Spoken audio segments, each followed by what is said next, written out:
parlant de miracle, chez moi, le miracle même en réalité, il n'existait pas. Beaucoup se posé la question, pourquoi monsieur là parle comme ça? C'est moi qui parle ça. Je suis autodidacte, je n'ai pas été à l'école, mais ma science que je pratique me permet de m'exprimer et de vous répondre comme je dois. Peut-être que mon français ne va pas vous, peut-être vous plaît, mais faites un effort pour entendre. Parce que vous parlez à quelqu'un qui est autodidacte. Mais je serai très clair et précis. Et vous allez comprendre le fond. Il y a des personnes qui sont professeurs, docteurs en cardiologie. Il y a des personnes qui ont fait 2 ans de coma, ils sont revenus à la vie. C'est un miracle.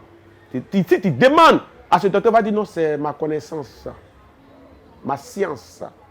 Ce que j'ai appris de l'école de cardiologie qui me permet de mettre quelqu'un sur oxygène pendant 2 ans et de lui donner un ouf. Et si je vois la réaction de l'appareil, quand ça donne qu'il y a un degré de respiration qui atteint un certain niveau, l'appareil nous demande de le débrancher. Et il revient à la vie. C'est un miracle. Chez le docteur, le professeur en cardiologie, je dirais non.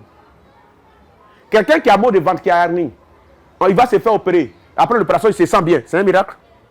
Le docteur te dira non, le surgeon te dira non, ce n'est pas un miracle. C'est la connaissance, j'ai pu bien l'opérer. Ça peut mal se passer, mais j'ai pu bien l'opérer, c'est pour ça que ce mal est parti. Donc, attribuer des miracles, ou faire prendre des miracles à des personnes, je dis non. Je vous ai dit à l'heure, si quelqu'un se lave, qu'il ait attendu 5 minutes, il guérit. Chez moi, ce n'est pas un miracle, c'est la connaissance des plantes et des écorces qu'il y a mis dans le truc, avec la prière qui font l'effet. Donc, que tu crois pas, si tu viens à cette maladie, moi, tu te laves ici, tu vas te retrouver. Clair. Mais si vous qui croyez au miracle, selon les religieux, pourquoi ces personnes ne vont pas s'arrêter devant le chute, dire au docteur, dégagez. Nous allons opérer des miracles, tous les malades vont partir à la maison. Que de choisir un endroit restreint pour dire, envoyez les malades. Je vois ça comme de la comédie. Donc le miracle.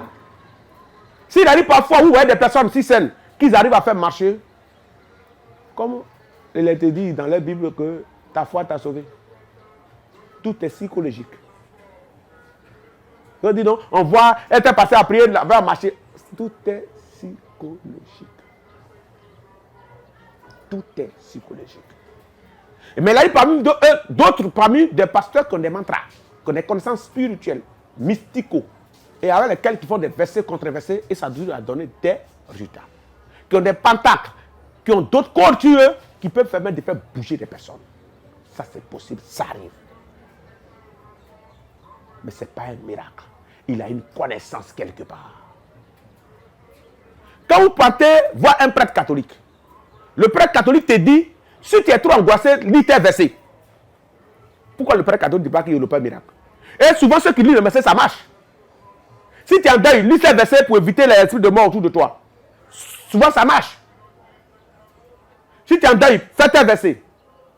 Si tu es trop malade, tu es trop persécuté, récite tes versets et lave-toi avec temps. Les prêtres catholiques arrivent à donner souvent ces versets à des personnes. Mais les prêtres catholiques pourraient dire, viens t'asseoir, moi j'ai fait ça sur toi, puis tu vas partir. Mais il dit, prends, il faut ça la folie. Il faut faire un petit jour de gêne. Quand la personne est livrée, il a pratiqué quelque chose. Dans le verset, il existe quelque chose. Il a eu la foi à son prêtre qui lui a donné quelque chose qu'il a appliqué, ça a donné le résultat. Il est écrit dans la Bible, si tu es impur, purifie-toi avec les plantes de l'hysope et tu seras plus pur que la neige. Vous retenez quoi de là? Verveine, fougère, il y a des plantes qui sont prescrites par l'Ancien Testament ou des plantes pour se délivrer ou pour sortir de la situation. Mais l'hysope en réalité, c'est une arbre, on appelle l'arbre des jumeaux. Chez nous, au pays, on appelle Tola. Quand un enfant avait des comportements sales, il vole, il regarde les femmes nues, il arrive à faire des comportements qui sortent de l'ordinaire de son âge, on le réveillait à 5 h du matin ou dans son sommeil, on pilait ça derrière un mortier et puis on le pimentait. Et l'enfant changeait de comportement. La Bible a dit de te porter dans l'eau pour se rincer avec ça. Lis un verset dessus pour être purifié. La tradition dit que 4 h du matin, quand l'enfant est dans le sommeil, réveillez-le dans le sommeil, pilez ça derrière un mortier, pimentez-le avec ça, pimentez-le avec ça, et puis prenez pour taper sur son dos pour que ce comportement qui a lui sort. Les deux, il y a délivrance. Hein. Avec la Bible, on dit que ce sera plus pire que la neige. Avec la tradition, pour faire changer le comportement de la personne. Délivrance, c'est quoi? Changer de comportement, avoir une vie meilleure, les trucs se passent normalement. Juste, j'ai fait des comparaisons pour que vous puissiez mieux me comprendre. Le miracle n'est que la reconnaissance, les retombées de la connaissance d'un autre individu. Le miracle n'est que les retombées de la connaissance d'un autre individu. Si lui dit qu'il peut faire marcher, il dit non, venez si les prêtres vont marcher, c'est qu'il a un code de ça, il a quelque chose, il s'est préparé à ça. Si les gens marchent, ce n'est pas un miracle.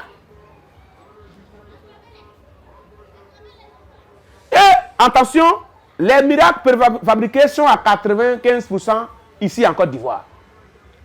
Je vous répète, les miracles préfabriqués, où on va louer des gens à bobo, derrière rail, dans les coins, on leur donne quelque chose pour se jouer les malades là. C'est à 95% ici en Côte d'Ivoire. Merci, je m'arrête là.